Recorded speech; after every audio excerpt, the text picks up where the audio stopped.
Hello, everyone.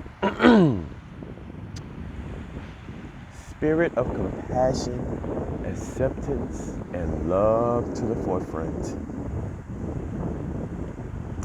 Before I start saying anything, I have to make sure I am saying things from a place of love and compassion myself.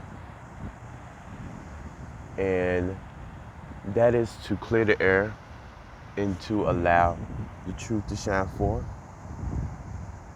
even when it's shaky, even when it's controversial,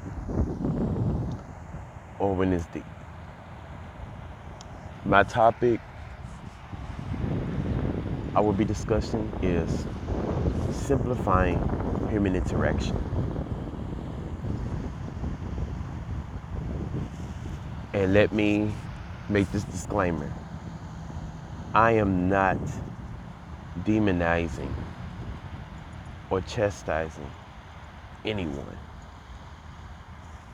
The system, the order, none of it. Because we're all spiritual beings having a human experience, and we just need to grow as a collective. Grow and heal. That's the point of this. No one is perfect, and God understands this. We are imperfectly perfect, and that's what makes us unique and different and deserving of unconditional love and nurture, which encourages growth in a positive way.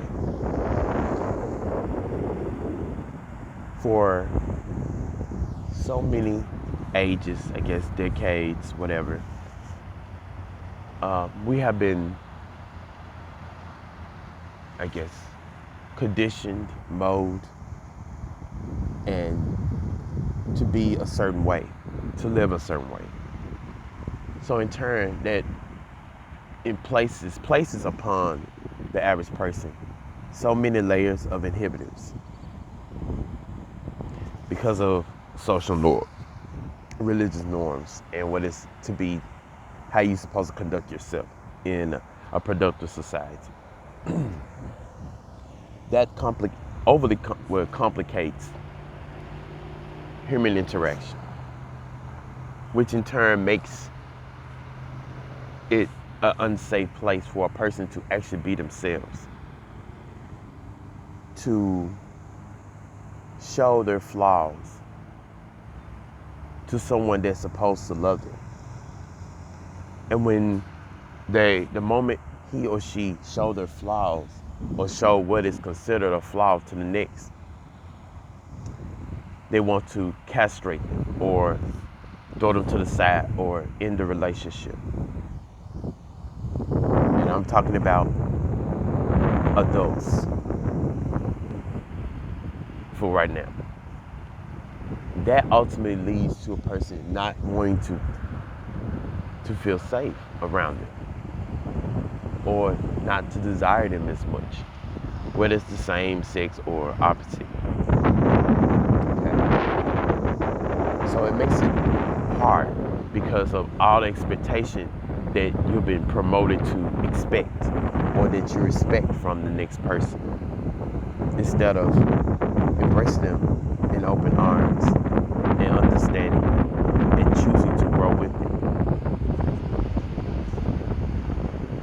Now, I'm piggybacking on my purpose of saying love is love, boundless, and bringing awareness to desire and interactions between an underage and an adult.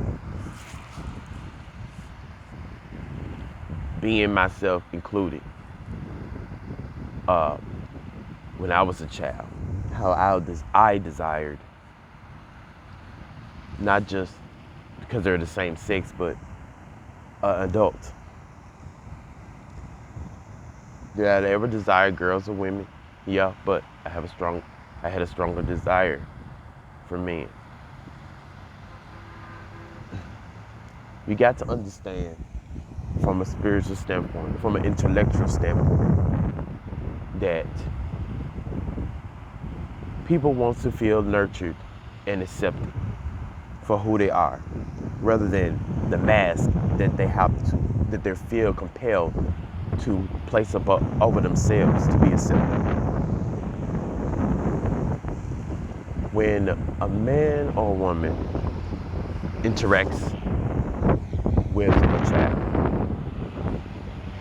in that simple desire and love and curiosity and exploration, they're not doing it to hurt or to inflict deliberate pain upon anyone. They're doing it because their inner child that is wounded feels a release, feels safe to be who they are, to desire to explore. When they see a child, they feel embraced entirely. They feel safe. Vice versa. When a child entertains that with the adult, they also feel free.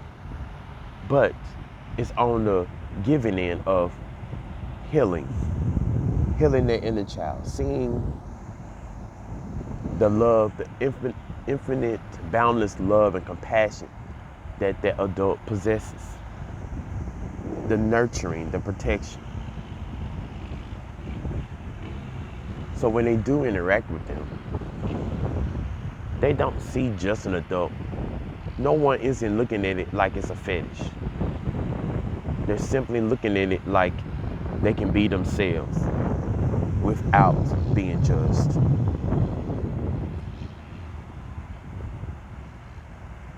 So yeah, it's an exploration. And in some cases, it comes out unsuspecting, and you're going to be scared, because especially if it's your first time. But that's only because sometimes how it's done in desperation and shame, because of the social norms of you're not supposed to do this or that. The boundaries is prohibited, it's forbidden. Let's go the same thing, or coincides with homosexuality or interracial, stuff like that. Look at it like that. It is the same, similar thing.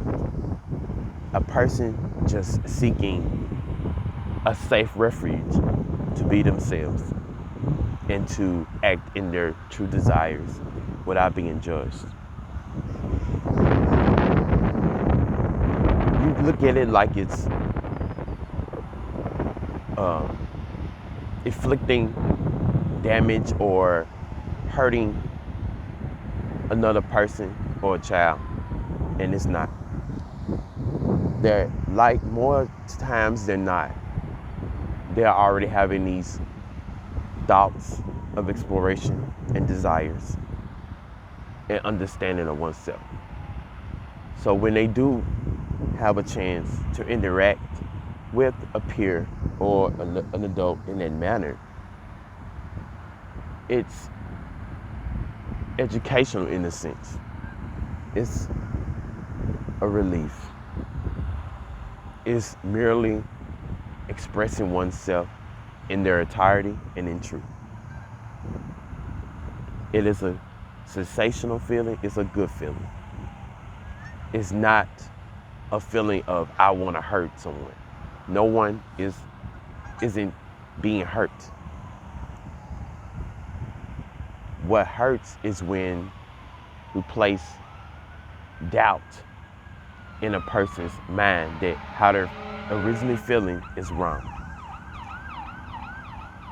And we need to break that cycle of hurt and hate, because it's merely complicating the human interaction between another person, regardless of age, background, or race.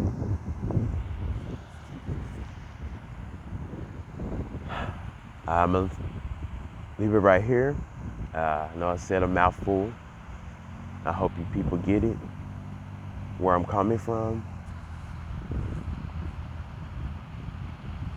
And all I have to say, again, spirit of compassion to the forefront.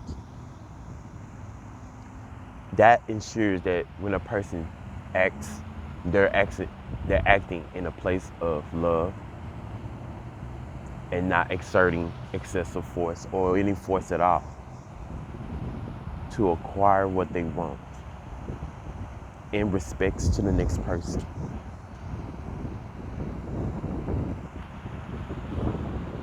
You guys have a good morning and night.